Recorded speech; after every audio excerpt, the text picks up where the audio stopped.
വൈമനസ്യത അല്ലെങ്കിൽ എയ്ത്തിസം മുന്നോട്ട് വെക്കുന്ന മൊറാലിറ്റിയുടെ മാനദണ്ഡങ്ങൾ ഏതൊക്കെയാണ്? ഒന്നാമത്തേത് ഹാം പ്രിൻസിപ്പിളാണ്. എന്ത് ഭ്രാന്താണ് ഇയാൾ പറയുന്നത്? പിന്നെ രണ്ടാമത്തെ ഒരു മാനദണ്ഡം ഹെഡോണിസമാണ്. അതനുസരിച്ച് നിങ്ങൾ നോക്കൂ, ഒരു പ്രശ്നം, ഒരു സ്ത്രീയെ 10 പേർ ചേർന്ന് ബലാത്സംഗം ചെയ്യുകയാണ്. 10 പേർക്ക് ഹർഷാനന്ദം, ഒരാൾക്ക് പ്രാണവേദന. ഒരു മാറ്റവും ഇല്ലല്ലോ. ഹെഡോണിസം അനുസരിച്ച് ഒരാളുടെ വേദന പരിഗണിക്കേണ്ടതില്ല. അതായത് ഒരാൾ 10 പേർ ഒരു സ്ത്രീയെ ബലാത്സംഗം ചെയ്യുമ്പോൾ എന്ന് പറഞ്ഞിട്ടൊരു കഥ ഇവിടെ കേട്ടു. അതിന് യൂട്ടിലിറ്റേറിയനിസം വെച്ചുകൊണ്ട് അദ്ദേഹം ഒരു വലിയ വിശദീകരണം കൊടുക്കുന്നു. എനിക്ക് അദ്ദേഹത്തോട് പറയാനുള്ളത്, മുഹമ്മദ് നബി പണ്ട് ഇതേപോലെ ഒരു ബലാത്സംഗത്തിന് കൂട്ടുനിന്നിട്ടുണ്ട്. അറിയാമോ? അറിയില്ല, എന്നാ അറിയണം. ജെമിനിയോടൊക്കെ ചോദിച്ചു നോക്കാം, ഈ പറഞ്ഞതിൽ എന്തെങ്കിലും വസ്തുതയുണ്ടോ?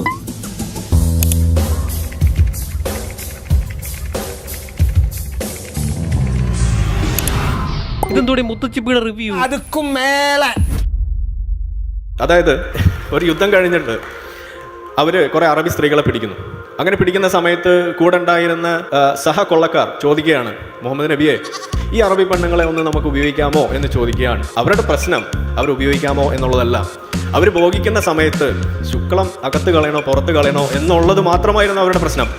അങ്ങോട്ട് പറഞ്ഞാൽ ഞാൻ വാണം വാസു, ശിഷ്യൻ കുറ്റുവാണം വേലു.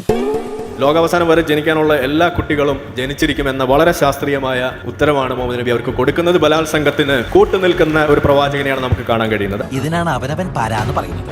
ഇതൊക്കെ സ്വന്തം പോക്കറ്റിൽ വെച്ചിട്ട് ഇതേപോലെ ആധുനിക മനുഷ്യർ നേരിടുന്ന പ്രശ്നങ്ങളെ, അതിലെ പ്രശ്നങ്ങളുണ്ട്, നമ്മൾ ആരും പറയുന്നില്ല. പ്രത്യേകിച്ച് നമുക്കിങ്ങനെ ഒരു സൂപ്പർ നാച്ചുറൽ പവർ ഇങ്ങനെ സാധനങ്ങൾ കെട്ടി ഇറക്കുന്ന ഒരു സംഭവം ഇല്ല. യുക്തിവാദമായാലും ശരി, അല്ലെങ്കിൽ സയൻറ്റിസം ആയാലും ശരി, അല്ലെങ്കിൽ നമ്മൾ മുന്നോട്ട് വെക്കുന്ന ഏത് തരം നിയമ സംവിധാനങ്ങൾ നമ്മൾ ഒരുക്കുന്ന ആ പ്രോസസ്സിൽ പ്രശ്നങ്ങളുണ്ട്.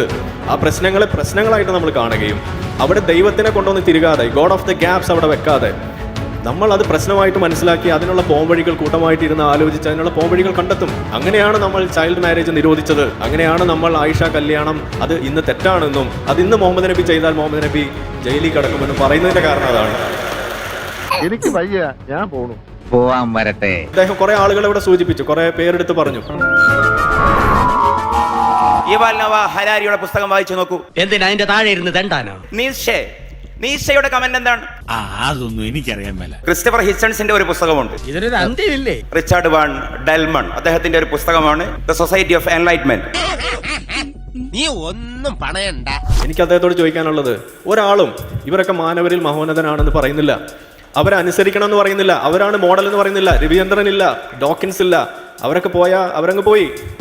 അവര് എഴുതി വെക്കുന്ന സാധനങ്ങളിലെ ശരികളും തെറ്റുകളും അത് മനസ്സിലാക്കാനുള്ള അനാലിറ്റിക്കൽ ലെഫ്റ്റ് ബ്രെയിൻ നമുക്കുണ്ട്. പക്ഷേ അതിവനില്ല.